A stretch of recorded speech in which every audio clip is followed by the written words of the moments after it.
Hey guys, welcome back to Team Death Slinger. My name is Peter, and today we are continuing with our quest to make old cards, maybe just playable.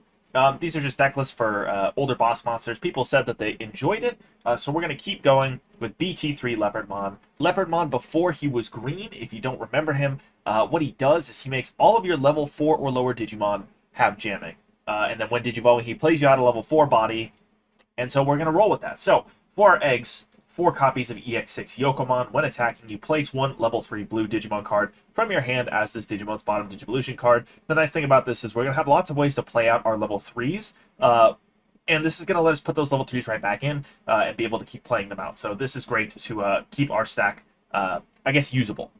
For our rookies, we're going to have 4 copies of BT15 Betamon on play. If played by an effect, one of your opponent's Digimon can't attack until the end of the turn. Really great effect. It's going to stop the opponent from swinging back at us and from swinging over our suspended bodies. It also has a jamming inheritable, so our stack can swing safely.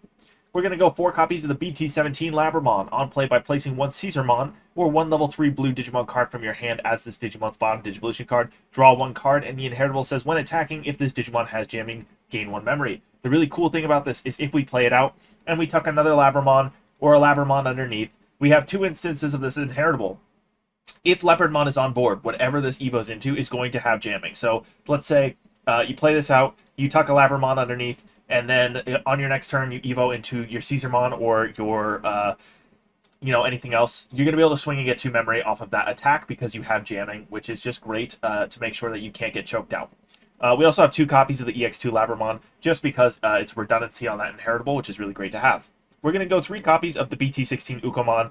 When one of your Digimon moves from the breeding area to the battle area, reveal the top 3 cards of your deck. You grab a Digimon or a Tamer. The rest goes bottom, then you hatch. The really cool thing about EX3 Leopardmon is it does not say all of your level 4 or lower blue Digimon have jamming. So these Ukkomons, if they show up later in the game, are not dead cards. They will have jamming, and all they do is assert more offensive pressure. This Ukkomon's going to help you find pieces, and we are running a 3-1 split with the promo Ukkomon.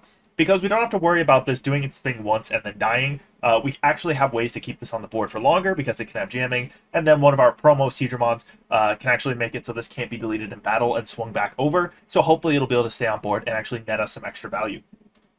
For our level 4s, 4 copies of the BT15 Seadramon. This just has rush and it gives jamming. If we play this out with Labramon, it's a free check. 4 copies of the BT17 Seasarmon on play and when Digivolving by placing 1 level 3 blue Digimon card from your hand as this Digimon's bottom Digivolution card. One of your Digimon gains jamming for the turn. This is good before Leopardmon actually comes into play. We can give this jamming or something else jamming and get some free damage in with it. The really cool thing you can do with Labramon, again, if we on-play this, we tuck the level 3 Digimon to draw a card. We can have 2 instances of this gain a memory inheritable, and then when we Evo into the Seasarmon, we can actually tuck a 3rd one if we have it, and then we can get 3 memory back on the swing, and if Leopardmon's on board, this gets jamming, which is really, really, really good. Then we're going to have 2 copies of the promo Seadramon on play, and when Digivolving, one of your other blue Digimon can't be deleted in battle until the end of your opponent's turn, and the inheritable says when one of your effects plays another Digimon, one of your blue Digimon gains rush for the turn. This is a good way to help our other bodies be able to swing in for damage if we keep this in one of our stacks. But when it does get played out and when it does Digivolve, it's going to keep something safe. It's actually a great way to get jamming on Leopardmon if we lose the inheritable, and to make sure Leopardmon can't get swung back over by the opponents. 2 copies of Waymon from BT7. We are going old school with this. You may play 1 level 3 Digimon card from one of your Digimon's Digivolution cards as another Digimon without paying its cost. So on play, you play level 3 from your stack, and then if you do, you place a level 3 from your hand at the bottom of one of your Digimon's Digivolution cards. Actually, it's not even a level 3 Digimon, it's just place a Digimon. I knew that, I just misread it. We're running this because we're running KingWhamon. KingWhamon's going to play out a Waymon. You play out a level 3 from a stack, and then we can actually tuck something spicy like either the MegaSeadramon or the Huankunmon underneath that stack just for the extra inheritable to get extra damage in. So 4 copies of the EX3 MegaSeadramon. When attacking, you can play a level 3 blue Digimon card from one of your blue Digimon's Digivolution cards without paying its memory cost. The inheritable does the same thing. This is the primary reason why we're running the Yokomon egg. We swing, we play a level 3, we tuck a level 3 back under, and this is just live. Every time we swing, we're going to net a level 3 off of it, which is really strong. 2 copies of Huankunmon. The when Digivolving kind of works with this deck.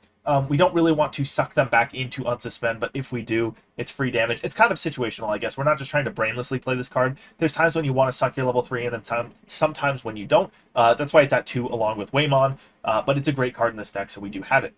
4 copies of Leopardmon himself. When Digivolving, you play a level 4 or lower Digivolution card of one of your Digimon as another Digimon. Just play a level 4 from your sources, and then your turn, all of your level 4 or lower Digimon gain jamming. So Ukkomons will have jamming, and all of our level 4s get jamming. It's really, really strong, actually. 2 copies of KingWhamon. When attacking, you play a level 3 Digimon or a Waymon from your sources as another Digimon without paying its cost. Extra redundancy on that MegaSeadramon effect, and also works really well with the Yokomon egg, so we can put a level 3 underneath and then play a level 3 out if we don't have the Waymon in our sources. And then when you play a Digimon from one of your Digimon's Digivolution cards, you return a level 4 or lower Digimon to your opponent's hand, trash all the sources of that Digimon. The nice thing about this is that this is board control. It stops the opponent from going really wide with small bodies, which the deck really does need. If we can't outspeed them, we will stop them, hopefully from going too wide for us to handle. 2 copies of Blitz Omni for the aggro. We do have unsuspend effects, and we are playing lots of bodies. This is just to help us close out the game and make it across the finish line in an otherwise old and slow deck.